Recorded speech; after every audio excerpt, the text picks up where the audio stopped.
আসসালামু আলাইকুম, সবাই কেমন আছেন? আজকে আমরা জানব ইতালির সার্দিনিতে অবস্থিত জাতীয় প্রত্নতাত্ত্বিক জাদুঘর কালিয়ারি। এটি হলো ইতালি সার্দিনিয়ার কালিয়ারিতে অবস্থিত। জাদুঘরে ফাঁক নৈরাগিক যুগের ঐতিহাসিক ব্রোঞ্জ মূর্তি একটি বিশাল সংগ্রহ। আজকে আমাদের স্কুল থেকে এখানে নিয়ে আসা হয়েছে এগুলো দেখানোর জন্য। সবাই সাথে থাকবেন। এই জাদুঘরের মধ্যে রয়েছে নৈরাগী যুগের ঐতিহাসিক ব্রোঞ্জ মূর্তির একটি বিশাল সংগ্রহ, ইতালীয় নারী দেবদেবী, কিছু পূর্ববর্তী পাথরের মূর্তি, একটি ফিনিশীয় বসতির পুনর্গঠন এবং নোরা পাথর কার্থাজিনিয়ান স্বর্ণকারের উদাহরণ, রোমানো, ইতালিক এবং বাইজেন্টাইন রত্ন। এই জাদুঘরের জন্ম 1800 সালে, যখন ভাইসরয় কার্লো ফেলিক্স নাইট লোভেডিকো বেলের প্রস্তাব গ্রহণ করে।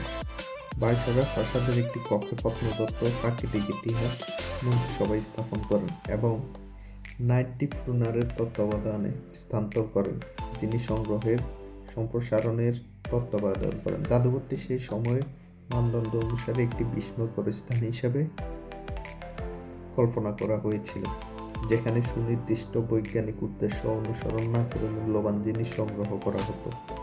1802 সালে এটি সেই সময়ের জন্য একটি অসাধারণ ঘটনা, যা জনসাধারণের জন্য উন্মুক্ত করা হয়েছিল। 1905 সালে ভাইসরয় কালিয়ারি রয়্যাল বিশ্ববিদ্যালয়কে এই সংগ্রহগুলো দান করেন, যা 1806 সালে পালাজো বেলগ্রানোতে অবস্থিত বিশ্ববিদ্যালয়ের সদর দপ্তরে স্থানান্তরিত হয়। প্রাণীবিদ্যার এবং খনিজবিদ্যার প্রত্নতাত্ত্বিক নিদর্শনগুলির জন্য নিবেদিত প্রাথমিক স্থানগুলি 1857 সালে সম্প্রসারিত করা হয়। খনিজবিদ্যা জাদুঘরের জন্য একটি কক্ষ সংরক্ষিত করা হয়, যেখানে প্রত্নতাত্ত্বিক নিদর্শনগুলো অন্তর্ভুক্ত করা হয়।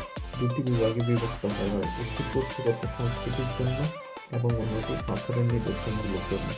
1858 সালে বিভিন্ন বিশ্ববিদ্যালয়ের স্থানে খনিজবিদ্যার নিদর্শনগুলি ভেঙে ফেলা এবং নতুন স্থানগুলি প্রাচীন জিনিসগুলির জন্য রাখা হয়। জাদুঘরের পরিচালনাকারীদের ধারাবাহিকতায় অসংখ্য এবং গুরুত্বপূর্ণ অনুদান, যেমন প্রথমে স্পানো, তারপর কাস্তাগনিনো, তিমন, কাফুর, কারা এবং নতুন খনন অভিযানের ফলে সংগ্রহটি প্রসারিত হতে থাকে। এখন যেটি দেখছেন এটি হলো কার্থাজিনিয়ান স্বর্ণকারের একটি উদাহরণ। ওই সময় এভাবে স্বর্ণগুলো তৈরি করা হতো, এগুলো এখন জাদুঘরে এইভাবে রাখা হয়েছে। এবং তখনকার সময় 1960 সালে বিজ্ঞানীর স্কানোর একটি প্রকল্পের ভিত্তিতে পিওসা ইন্ডিপেন্ডেন্সায় টাকশালতে অবস্থিত ছিল, যা একটি জাদুঘরে রূপান্তরিত হয় পরবর্তীতে।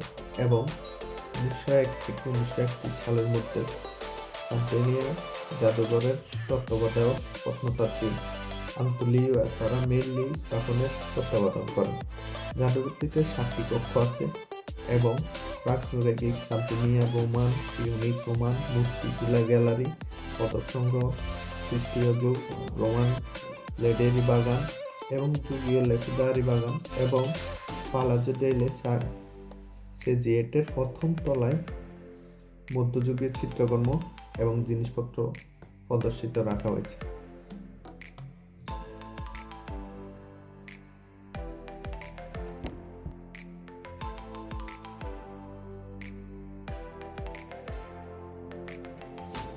এখানে যে মূর্তিগুলো দেখতে পাচ্ছেন এগুলো হলো ফিনিশীয় বসতির পুনর্গঠন কিভাবে হয়েছিল তা পরবর্তীতে মূর্তি আকারে এগুলো এখানে রাখা সংরক্ষিত করা হয়।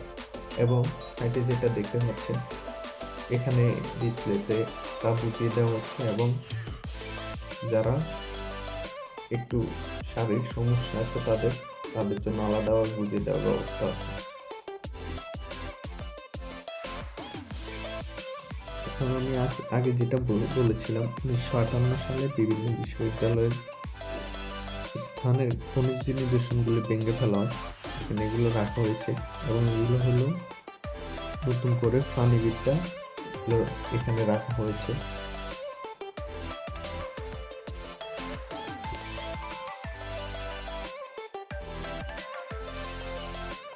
এটি 1858 সালে ইঁদুরের একটি মাথা এবং আরো কিছু মূর্তি রয়েছে, বাংলা মূর্তি, কুষ্টি পাথর, এগুলো সাজিয়ে রাখা হয়েছে এখানে।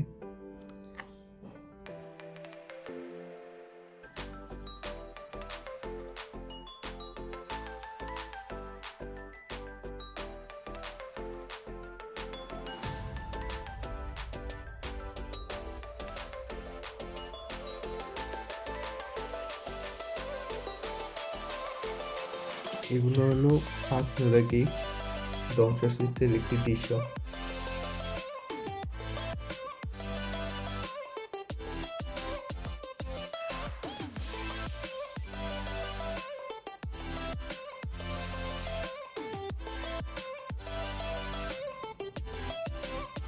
আমরা ঘুরে ঘুরে দেখতেছি আশেপাশে আরো কি কি আছে। আমরা মূর্তিগুলো দেখতেছি প্রাচীন, তাদের কিভাবে অবকাঠামোগুলো তৈরি হতো, ছুরি তৈরি হতো, দাগ কেস্তে এগুলো তৈরি হতো, এগুলো আমরা আস্তে আস্তে ধীরে ধীরে দেখতেছি।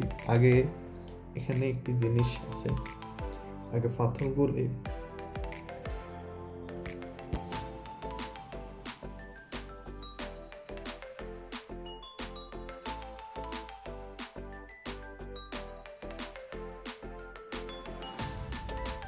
এগুলো হলো নেলথিক যুগের প্রাচীন যে ধর্মের ঘরবাড়িগুলো এগুলা, এবং এখানে যে স্বর্ণ অলঙ্কারগুলো দেখতে পাচ্ছেন এগুলো হলো কার্থাজিনিয়ান স্বর্ণ, এবং এটা স্বর্ণকারের উদাহরণ এখানে দেওয়া হয়েছে। কুষ্টি পাথর, স্বর্ণ, বিভিন্ন বিভিন্ন আসবাবপত্র এগুলো এখানে সাজিয়ে রাখা হয়েছে।